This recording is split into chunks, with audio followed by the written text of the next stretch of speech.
നിധീരിക്കൽ മാണിക്കത്തനാരുടെ ജന്മഗൃഹത്തിൽ നിധീരിക്കൽ ജയന്തി ആചരണം നടന്നു. നിധീരിക്കൽ മാണിക്കത്തനാരുടെ നേതൃത്വത്തിൽ ആരംഭിച്ച നസ്രാണി ജാതി ഐക്യസംഘത്തിന്റെ ആനുകാലിക പ്രസക്തി വീണ്ടും ചർച്ചയായി. മാണിക്കത്തനാരുടെ ജന്മഗൃഹത്തിൽ അദ്ദേഹം ഉപയോഗിച്ച സുറിയാനിയിലുള്ള പ്രാർത്ഥനയോടെ ആരംഭിച്ച നസ്രാണി സമുദായ ഐക്യ സമ്മേളനത്തിൽ പാലാ രൂപത ബിഷപ്പും സിറോ മലബാർ സഭയുടെ സഭൈക്യ കമ്മീഷൻ ചെയർമാനുമായ മാർ ജോസഫ് കല്ലറങ്ങാട്ട് അധ്യക്ഷത വഹിച്ചു. നിധീരിക്കൽ മാണിക്കത്തനാർ നസ്രാണികളുടെ സിംഹമാണെന്ന് അദ്ദേഹം അധ്യക്ഷ പ്രസംഗത്തിൽ അഭിപ്രായപ്പെട്ടു. ആർക്കും എളുപ്പത്തിൽ അനുകരിക്കാനാവുന്ന വ്യക്തിത്വമല്ല മാണിക്കത്തനാരുടേതെന്നും മാർ ജോസഫ് കല്ലറങ്ങാട്ട് വ്യക്തമാക്കി.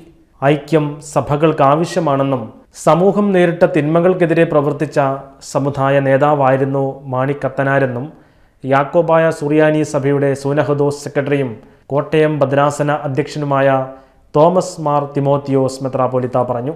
പൗരസ്ത്യ പാരമ്പര്യങ്ങളുടെ നിധിയിരിക്കുന്ന കുടുംബമാണ് നിധീരിക്കൽ പോലെയുള്ള നസ്രാണി കുടുംബങ്ങളെന്നും സുറിയാനി ക്രിസ്ത്യാനികളുടെ വിമോചന സമര നേതാവായിരുന്നു നിധീരിക്കൽ മാണിക്കത്തനാരെന്നും പൗരസ്ത്യ കൽദായ സുറിയാനി സഭാധ്യക്ഷൻ ഔഗേൻ മാർ കുര്യാക്കോസ് പറഞ്ഞു.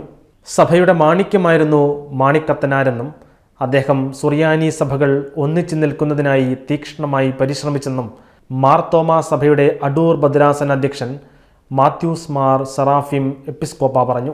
പാലാ രൂപത വികാരി general monsignor doctor Joseph Malepparambil, major archiepiscopal Mar Mariyam Arkadiyakon തീർത്ഥാടന കേന്ദ്രം archpriest reverend doctor Thomas Menachery, MG സർവകലാശാല മുൻ vice chancellor doctor Cyriac Thomas, Francis George MP, Mons Joseph MLA, father Cyril Thomas Thayyil, AKCC Pala രൂപത പ്രസിഡന്റ് ഇമ്മാനുവൽ നിധീരി എന്നിവർ പ്രസംഗിച്ചു. സമ്മേളനത്തിന്റെ മുഖ്യ സംഘാടകനായ ഫാദർ സിറിൽ തോമസ് തയ്യിൽ ജാതി ഐക്യസംഘം എന്ന ആശയവും സ്വപ്നവും യാഥാർത്ഥ്യമാക്കാൻ തുടർ പ്രവർത്തനങ്ങൾ നടത്തുമ്പോഴാണ് അദ്ദേഹത്തിൻ്റെ ഓർമ്മയാചരണവും അദ്ദേഹത്തോടുള്ള ആദരവും വിശ്വസ്തതയും ആത്മാർത്ഥമാകുന്നതെന്ന് ആമുഖത്തിൽ സൂചിപ്പിച്ചു. എല്ലാ ദേശങ്ങളിലും ഗ്രാമസാമാജിക യോഗങ്ങൾ അദ്ദേഹം മുന്നോട്ട് വെച്ച അടിസ്ഥാന ആശയമാണെന്നും ഇത് പ്രാവർത്തികമാക്കാനായി സഭാവ്യത്യാസം കൂടാതെ നസ്രാണികൾ ഒത്തുകൂടിയാൽ സമുദായത്തിൻ്റെ വിവിധ പ്രശ്നങ്ങൾ പഠിച്ച് പരിഹാരം കണ്ടെത്തി സമുദായത്തെയും സഭകളെയും രാഷ്ട്രത്തെയും ശക്തിപ്പെടുത്താൻ സാധിക്കുമെന്നും ആമുഖമായി അഭിപ്രായപ്പെട്ടു. വിവിധ നസ്രാണി സഭകളിൽ നിന്നുള്ള മെത്രാന്മാരും വൈദികരും വിശ്വാസികളും അടങ്ങുന്ന പ്രതിനിധികൾ സമ്മേളനത്തിൽ പങ്കെടുത്തു. സമുദായ ഉന്നമനത്തിനായി ത്യാഗമനുഷ്ഠിച്ച വ്യക്തികളെയും പ്രത്യേക സംഭാവനകൾ നൽകിയവരെയും സമ്മേളനത്തിൽ ആദരിച്ചു.